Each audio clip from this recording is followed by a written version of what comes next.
Hi everyone, back with Bassington. So I hope you're keeping well. I hope you're staying safe. As the title of this vlog says, I want to discuss the fact that all luxury brands are vulgar. Now, there probably was a time when all luxury brands weren't vulgar, but I think times have dramatically changed. So I'll pick up a couple of brands I want to discuss to start with, and that is Rolex and BMW.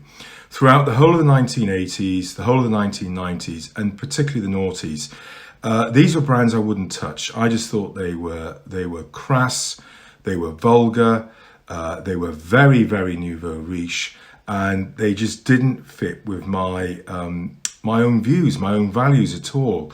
I tend to like understated, but I think what has happened is times have dramatically changed, and gone away has the sort of British resolve of being understated, and we've almost created this new super wealth, that's come through, for example, the creation of the technology creative industries that we have, the Premiership football that we have, where we've raised footballers to demagogue levels, and these types of individuals aren't afraid to display their wealth and to show it off quite brashly, in my opinion.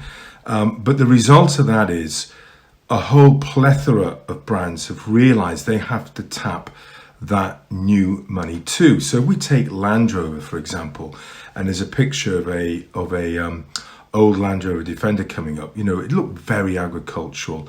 It was very much geared to the hunting, shooting, fishing fraternity.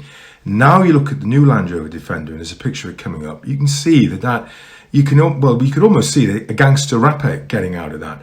And this is what I'm saying. I think times have completely changed. And if you look at other quintessential British car brands, like Aston Martin, a picture of a 1960s Aston coming up now, and a picture of a modern day Aston Martin coming up. Jaguar is another one. Look at that Jaguar from, the 1970s. Beautifully designed car. Now look at it. Similarly, Bentley's a brand that, was quintessentially Old English. Now it's, very much in your face. So I think what's happened is that society's changed quite dramatically, and the brands are going after this sort of new money. I mean, another good example is Burberry.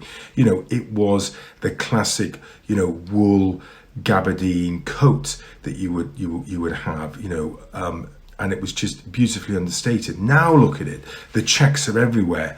And the result of that is I don't actually think you can get a luxury brand that isn't a little bit vulgar, that isn't a little bit crass. Say Patek Philippe, historically known for the Calatrava, wonderfully understated watch, really elegant. Look at the Nautilus. Here's a picture one coming up now. If that's not in your face, I don't know what is. And I think that's generally what has happened to the brands. The result of that is it has opened up new markets for them. As I say, I wouldn't have touched a BMW 10, 15, 20 years ago. I wouldn't have touched a Rolex 10, 15, or 20 years ago. Now I realize there's nothing socially wrong with it. Why? Because everybody's sort of cashing in on this new vulgarity. So are these my own opinions? Pretty much so. But, I still like the understated side.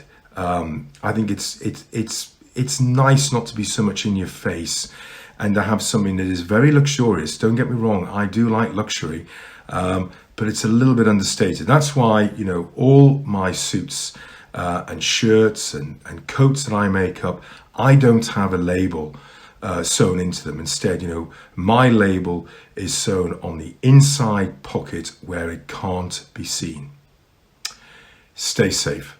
Stay tuned.